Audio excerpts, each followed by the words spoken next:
Good evening, students. So today we'll be learning Python. So it is a Python application programming for beginners. So today I'll be covering introduction, history, why Python is so popular, where to use Python, which company uses Python, features of Python programming, and flavors of Python. So I'll be giving you an overview of Python. Okay. Now let's come to this introduction.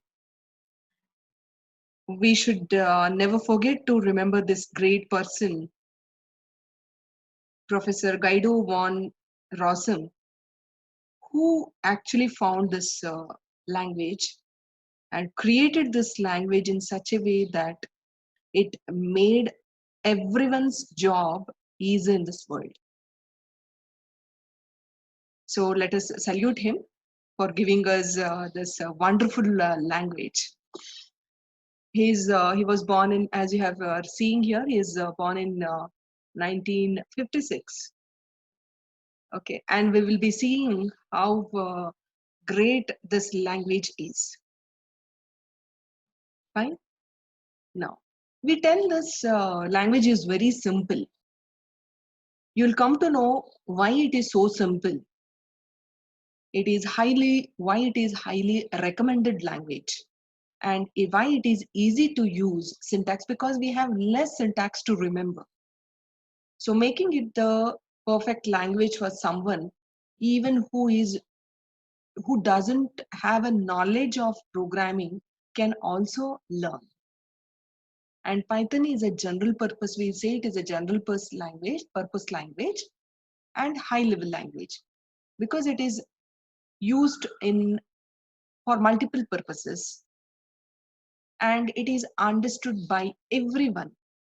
It is so easy to learn.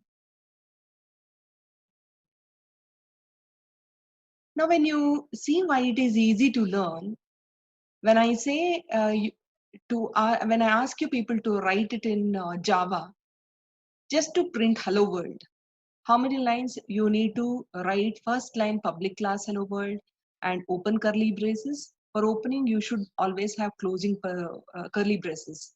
Then public static void, main, all this you are supposed to write. Or how many altogether we have? These many lines, right? The same thing if I ask you people to write it in C, maybe the number of lines is got reduced, right? Now, if I ask the same thing to write it in Python language, it could be only this much. Print hello world. Immediately it will give you answer print, that is hello world. Right? Now, let us see. This is why we say it as it's very easy language to learn. And it's easy to remember also. Right? Now we'll just come to the history of Python. Python is a fairly old language created by Guido van Rossum. So the design began in the late 1989 and was first released in 20th February 1991. Okay. Now you people might be wondering why the word Python came into picture. Why this Python come the name, the moment we say Python, that comes to our mind is a big snake, right? But what is that is relating to this language? So here I would like to tell you people that Monty Python's Circus. It is actually a BBC comedy show. It was highly, viral and rated in those days. I'm talking about during the 1970s. Okay, this comedy series was so interesting because it is creative. First thing was it was creative, and Guido always wanted whatever he's going to create the language to be very creative, fun, and easy to learn. Anybody for that matter, they should learn with fun. So he always related to that serial, that he never, because whenever he saw the serial, n- not even a single serial he felt it bored. So he thought his whatever he's going to create a language should never create bore to anybody who learn. So he wanted, keeping these things in mind, he named it as a Python. That's all. That is the history behind the name, why he named it as Python. Okay. Now we will come to know why Python is so popular. What Mr. Guido did was he took features from all the languages, many languages. Like if I want to name, if I want to name here functional programming from C, he took the features from C, and object-oriented concepts from C++, and scripting language features from Perl and Shell script, and modular programming features from Modula 3. Even Modula 3 is also object-oriented programming only. And some syntax he took from C and ABC language. So collectively, he has taken features from these many languages. Okay. Next, we will see where to use Python, where we are supposed to use Python. So Python can be used in desktop applications, that is GUI, graphical user interface. Like it could be Pygame. When I say desktop applications, like Tinker. Fine. If you see here, it is used for web develop applications or develop web applications or scrape websites. When I say desktop applications, there is a module called Tinker in Python, which helps to create a small simple GUI applications. So we should use this Tinker. We should import a Tinker in Python program, and then we can create a GUI application, simple GUI applications. Okay. Now, when we say develop web applications, there are a few packages, okay, in Python, which helps in setting up your Python web scraper. Now, when I say web scraper, you might be wondering, what is this scraper? I'll just give you one example. Say for if we want to know top 10 Bollywood actors, what we do? We just go to Google and type, just saying top 10 Bollywood actors. So what does Google do? It will list you more than 10, right? More than 10 names, and based on some ranking. And also you will not only this, it will list, but also you get the information from which website you got this information. This is where Python and web scraping comes into picture. Now, web scraping is nothing but it's about downloading structured data from the web. So what Python does is we can also write a program to scrape the web. Okay, that we will be seeing it later. Now, what is this framework we are seeing here? Frameworks, Django, Flask, Python, Web. See, framework is nothing but it will create an environment and allows programmers to write web applications, right? So framework is a collection of, we can say framework is a collection of modules or packages which help to write web applications.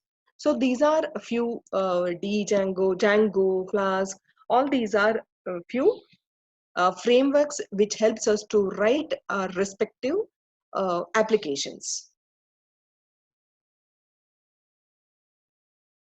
Now, this can be used in the database applications, right? Networking applications. You can write. We can use this Python to uh, write games or develop game applications. It is used in data analysis. If your application involves more of computing, then we can go for mathematical computing, where Orange, SymPy, and NumPy. When you import these modules in Python language, then you can make use of mathematical computations. Suppose if your application involves more of mathematics, then we are supposed to import Orange, SymPy, and NumPy. Learning nowadays, machine learning is very extensively used. So Python supports machine learning, AI applications, and IoT. Now, which companies use Python is Google, YouTube, Dropbox, and NASA, and many more. I have just named very few.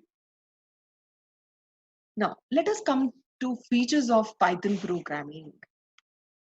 As I told you earlier, Python is very simple and easy to learn. Why it is so? So, it is open source. It is very readily available in the net. And of course, it is high-level language, right? And it is interpreted language. So Python is an interpreted language because it goes through an interpreter, not through compiler, it goes to interpreter. Python interpreter, actually it is written in C language. Now when I say interpreter, Python as a programming, I cannot say strictly say it's only interpreted language or it is compiled language. So just to tell you, I'll give you one analogy. What is how you can differentiate interpreter from compiler. So what does a compiler do? Compiler takes a program as a whole and translates it, right? But interpreter translates a program statement by statement. But both does the same job of converting high-level language, which is understood by humans, to machine language. Right? I'll give you one analogy. Say, for example, three persons are there, Amar, Akbar, and Anthony. Let us assume. This Anthony knows only English and Akbar knows only Kannada language, which we speak in Karnataka. Now, Amar knows both Kannada and English. This person, that is Anthony, wants to communicate to Akbar, who knows only Kannada, right? So he needs one person, a translator, right? Now Amar becomes a translator now. He can do the translation in two ways. How he will do? First, the Amar will listen to Anthony completely for 2 minutes, whatever he's, let us assume for a few minutes, few seconds maybe. He will listen to whatever Anthony is telling. Whatever he wants to convey to Akbar. So Amar listens completely to Anthony, and now once he stops, now what does Amar do? Amar collects summary whatever Anthony told, and he will convey the same to Akbar in Kannada. Okay. Now this is compilation. I can relate it to compilation. Now, other way of conversation or other way of translation is Amar will listen statement by statement. First statement he will listen and he will ask him to stop. He will immediately translate it to Kannada to Akbar. Okay. Again he will listen to the second statement and again he will translate the same thing to Akbar, that is in Kannada. So here what is happening in this way, in this procedure, he is going to translate statement by statement, right? So this is nothing but interpreter, right? This is exactly what happens in interpreter. So hope this analogy has helped you in understanding what is compilation and what is interpreter. But here in Python, we cannot strictly tell it's only interpreted language or compiled language, right? As I told you, it depends on how programmer implements. So sometimes when we run the Python code, first it compiles to bytecode as .pyc. Also, we interpret as CPython. .pyc can be interpreted as CPython. Okay. Python does not invoke compiler. Instead, the bytecode is implicitly called. That's why Python is called interpreter language. Hope this is cleared you. Okay, so we call it as interpreter language. Now, why we call it as a large community? Because it is used by many people. Okay, it's that simple. Now, when I say it's that simple, we have already seen how it is written hello world in Java and how it is written in Python. Okay, this is as simple as that.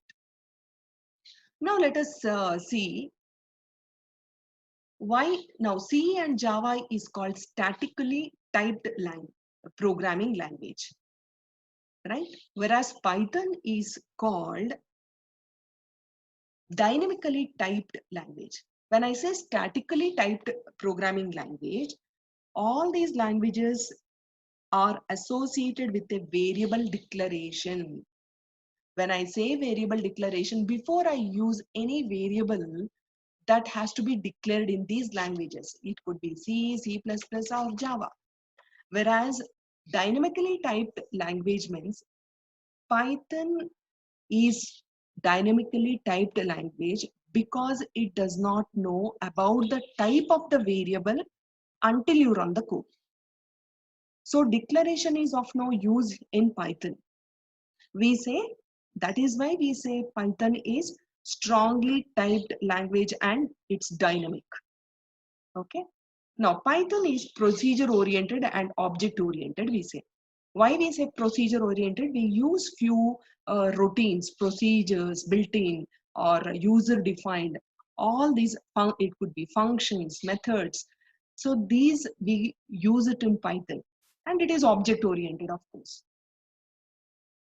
So for example, all these like C, Fortran, COBOL, BASIC, all these are procedure languages. There are non-procedural languages also which don't use functions and all.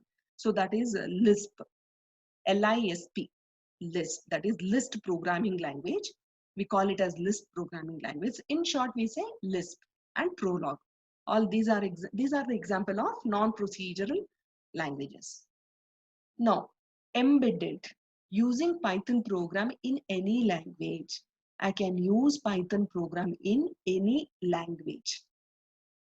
And it is very extensive in usage of library. Like there are so many libraries available in Python where we can make use of that too. For example, I've just named it here as random input. When I in Python program, if I import random, I can make use of randint function to generate random numbers, okay, between 0 to 9. So next is, it is platform independent. Now I have written here simple code A to add or to just print whether A is greater than B or not. In this case, A is equal to 10. Sorry, A is 10 and B is 20. If A is greater than B, it will print A or else it will print B. In this case, it has to print B, right? Now, same code can be written on different platforms like Mac, Linux, anything, any other platforms. So that is why we call it as platform independent. Now when I say portable and extensible, so I just now I told here it's portable. It can be written in any language. It doesn't matter whether it could be any operating system, Mac OS or Windows, anything. It is, so we call it as portable, and it is extensible. Here we mean extensible means we can write our Python code in either C, C++, Java or .NET. That means it allows you to interface Python with libraries. With the help of Python libraries, we can do this. Okay. Now, web development. I already told you this, web development, right? What is develop web applications and scrape websites. Now, it is also used, in AI, that is artificial. We can use AI programming in Python with the help of the libraries mentioned here: Scikit-learn, Keras, TensorFlow, and OpenCV. And also we can use in computer graphics with the help of Tinker. We need to import these libraries, Tinker, or if I want a desktop applications, use Jython. And if you want to use, if you want to develop some gaming applications, then we need to import Pygame. Okay. These are a few named applications. The same example. See, we need to import like this. From Tinker, import. So if you want to use or some computer graphics, then first I need to import it. Import the module from Python. Next, nowadays we know big data. You name it, it starts with the terabytes only. So Python can handle big data. And also it supports parallel computing. And we also, there is a MapReduce algorithm which can be, which handles the data parallelly. Okay, for that we need to use again or import libraries PyDoop, Dask, PySpark, and Hadoop HDFC, which is Hadoop Distributed File System. Right? Now, again, it can be used in data science field, well suited for data manipulation and analysis, deals with tabular data with heterogeneous typed, it is heterogeneous typed languages, typed columns means the columns of the data will not be of same type.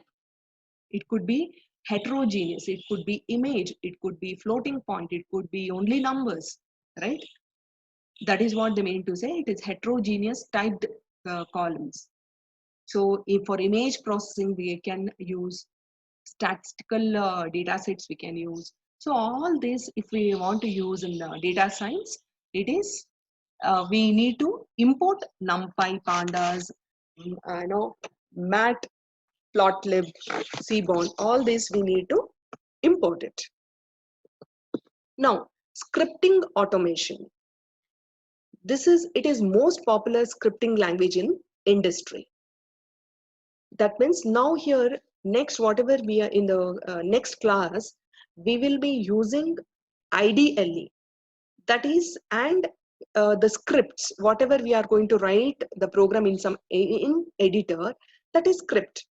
And that's going to convert machine, interpret, and it will be converted and you will get the output. If you have some error, it will indicate the runtime error immediately. So at which line it is, you have an error also, it will give you. So it is the best example you will be seeing in the next class. So we will be using IDLE. So it is also a scripting automation. That is what they mean to say, scripting automation. They are interpreted rather than being compiled. Now let us see flavors of Python. C Python, used to work with C language applications. When I say C Python, it is used to work with C language applications. If you are using Java oriented, then we need to import Jython or Python. We need to use this. If it is C sharp, then it is Iron Python. So if it is for a high performance, any the applications which you need more performance, if your data has very big data with lot of calculations, then we need to go for PyPy. Then Ruby Python, it is a scripting if you want to scripting language, like to work with the Ruby platform applications.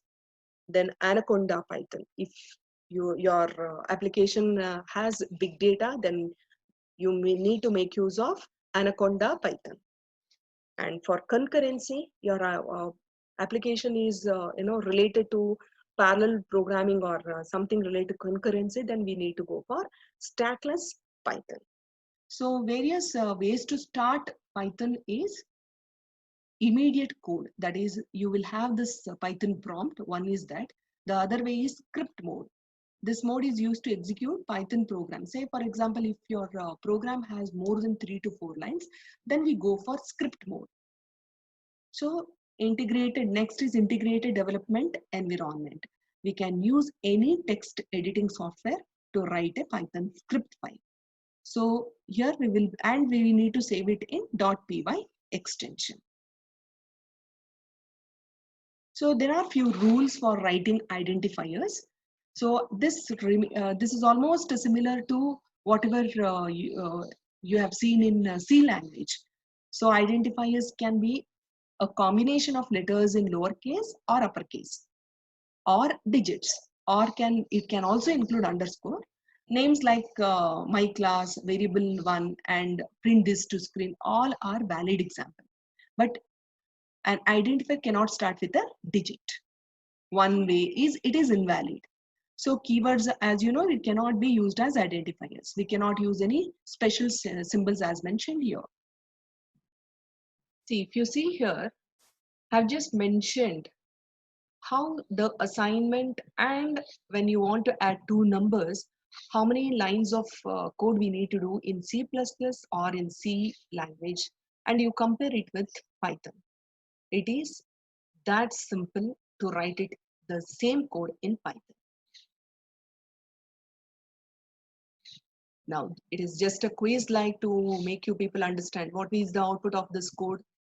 If it is 10, 20, definitely the second one, right? 10 and 20. It's going to print that. And for 10 plus 7, we know what will be the output for this. Since I told it is a great calculator, immediately it will give you the response. That is 17. Similarly with this, okay? Which one will be printing? Hash adding 3 and 5 equals 8. This actually will not print because hash is a commenting line. So it is the first one will be printed. 8. This alone will be printed. So this is the overview of Python language. Thank you.